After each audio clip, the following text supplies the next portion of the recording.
So for many people, Pokemon Sword and Shield was not only their most anticipated Nintendo Switch game for the month of November, but probably for all of 2019. This was obviously the first time a Pokemon game, a mainline Pokemon game, was designed with a home console, or at least a hybrid console, in mind. So expectations were very high, and the Pokemon controversy is something we've been covering on this channel because honestly, I just find it absolutely fascinating. As a casual Pokemon fan, I'm able to look at it with a different set of eyes than I feel a more extreme Pokemon fan would be, whether they are an extreme positive Pokemon fan or an extreme negative Pokemon fan. But Pokemon Sword and Shield has finally come out. The game is finally released. Now, at the time of the filming of this video, the game has been available for 12 hours, so people have been able to at least play this game, probably not doing a 12-hour sitting of it, although I'm sure there are some people out there that are doing it. And of course, Metacritic is getting absolutely review bombed for Pokemon Sword and Shield now.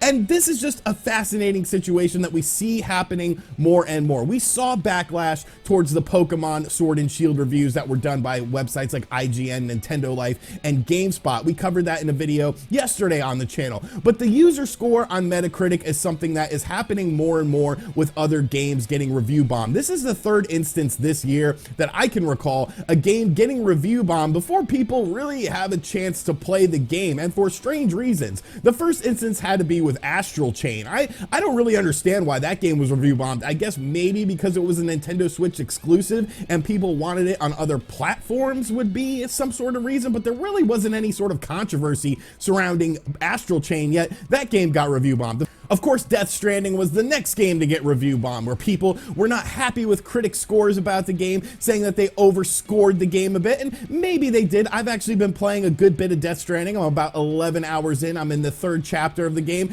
and yeah, to me, it's probably not a 9 or a 9.5 out of 10, but I'm still enjoying the game for what it is, probably a solid 8 or something like that. You know, there are good aspects about the game, there are bad aspects about the game, but Pokemon Sword and Shield is now getting review bombed on Metacritic, making it the third game to get review bombed this year that really sort of stood out to me. So I want to look at some of these reviews, see if there's any sort of substance to these user reviews for Pokemon Sword and Shield, and kind of honestly just make fun of some of these reviews, because really this is just such a weird thing to do. Like, if you want to review a game, review the game. You know, create a blog, create a YouTube channel where you review games and talk about games and stuff like that. Don't just go onto websites like Metacritic and review bomb the game because there's something about the game that you didn't like, when more than likely you haven't played the game. So looking at the Pokemon Sword and Shield Metacritic page right now, the game is sitting at an 81 for its Metacritic score, with a user score of 3.3 based on nearly 1,200 reviews. So these people have obviously been playing this game a lot. If there are 1,200 people out there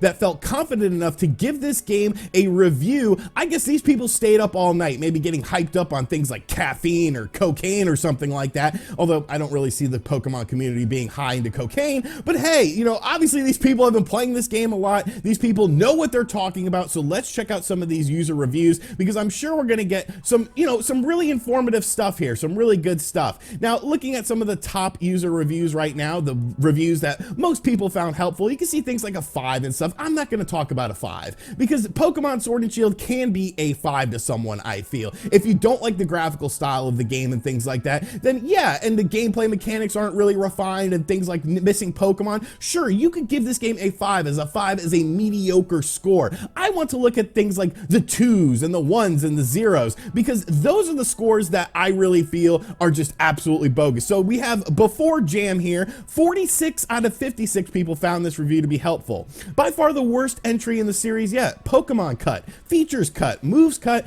and much more with nothing to replace it. Graphics look like a polished GameCube game at best. Frame rate routinely goes through the floor for no discernible reason whatsoever. Massive disappointment and a hideous step back for this series. Now, that to me doesn't sound like a 0. That sounds to me like a 5 or a 6, a middle of the road game. You are not happy with Pokemon being cut. You are not happy with features and moves being cut. But to say that it's the worst entry in the series still means that it's probably a decent game, because Pokemon games are thought to be some of the best games of all time. When you look at games like Pokemon Red, Blue, Yellow, when you just look at the lineage of Pokemon games, some of of these Pokemon games are thought to be some of the best games of all time. So why are we giving this game a 0? Like, I'm not quite sure. So let's look at this one here. We have a 50 out of 61.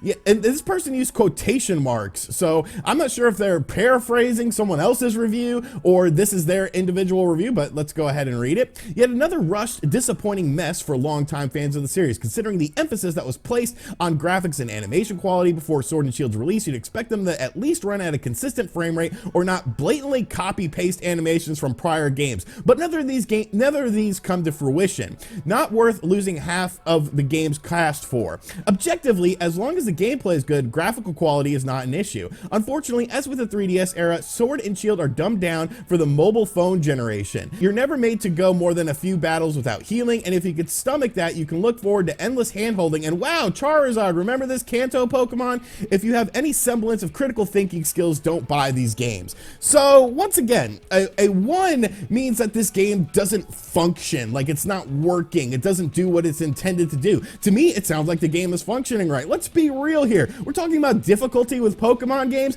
Pokemon games have never really been difficult, and I say that as someone who got in on the ground floor with Pokemon Red and Blue. I don't recall these games being super difficult. Yeah, I would die a few times once in a while and have to reload a save or something like that, but to say that these games are dumbed down in terms of how hard they are just seems like something that isn't necessarily true. I've never viewed Pokemon as a hardcore series. It's always been a series sort of designed more for a younger audience that an older audience can appreciate.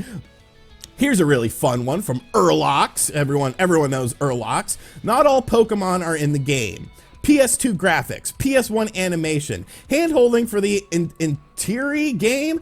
The game feels rushed for be available before Christmas. 52 out of 64 people thought this was a good review. 52 out of 64 people thought, you know what? Urlox has really good insight. Urlox is a name that I look forward to when he gives his opinions on games. And 52 out of 64 people thought this was helpful in deciding whether or not Pokemon Sword and Shield was going to be a game that they wanted to pick up. Like, do you not see a pattern going here with these Metacritic scores? A lot of these people are just very angry about things being cut from the game, and I get that. You are allowed to be upset about things being cut from the game, such as Pokemon, such as no National Dex integration. I get that, but when you're still looking at a game, you have to look at the game for what it is, not necessarily what you want it to be. You can mention what you want it to be, you can mention what you feel like would have made for a better type of experience, but to simply give the game a 0, PS2 graphics, PS1 animation, do you remember PS1 games, people? Like, some of these animations were not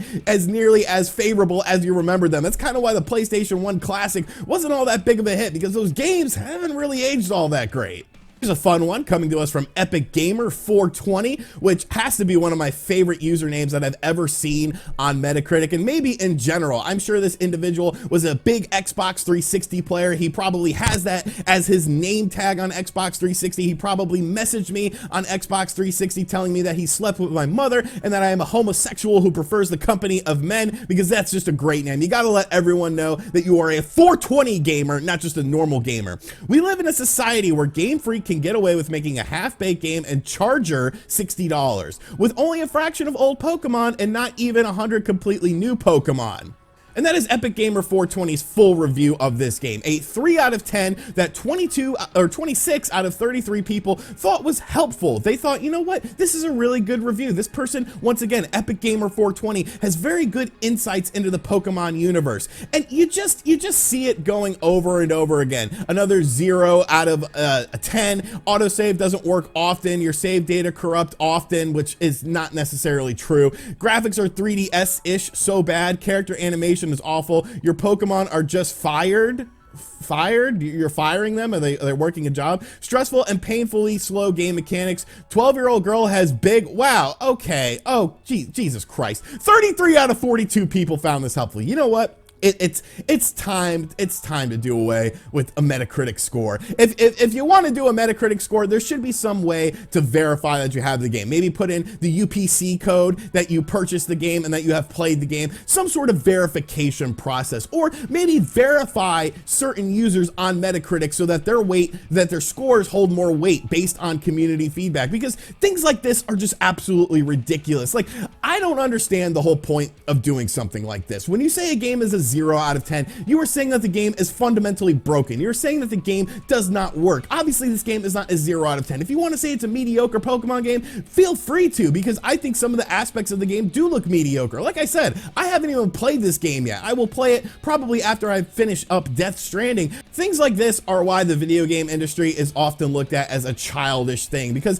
there are people that will go out of their way to leave a negative score on a game that they haven't even played just because they're upset about something with this. If you want to create a blog, if you want to create a YouTube channel and give your honest thoughts and opinions on games, I say do that. You know, at the end of the day, no one's opinion is more valid than anyone else's. I'm just an average Joe who plays a lot of games. Some people respect my opinions on games, some people don't, and that's okay. I'm just out here to entertain people and talk about video games because I love the video game industry. Things like this, like, it's just ridiculous. It's absolutely ridiculous how we have become this weird thing where all of a sudden, if we don't like one certain aspect about the game, we have to review bomb the game. Like, it's just childish. Get over it. You know, if you don't want a game, if you don't like the game, don't buy the game. It's as simple as that. No one is forcing you to buy this game. I just wanted to highlight some of these reviews because honestly, I just found this absolutely hilarious. So let me know in the comment section down below what you think of these awesome Metacritic scores. Do you agree with people like Epic Gamer 420 and Urlox, the definitive voices of the Pokemon generation, or are you actually going to try out the game for yourself and see how it plays? And as always, guys, thank you for checking out this video. If you're new to the channel, make sure you subscribe and turn on notifications. Check out other videos on the channel, and as always, I'll catch you guys on the next one.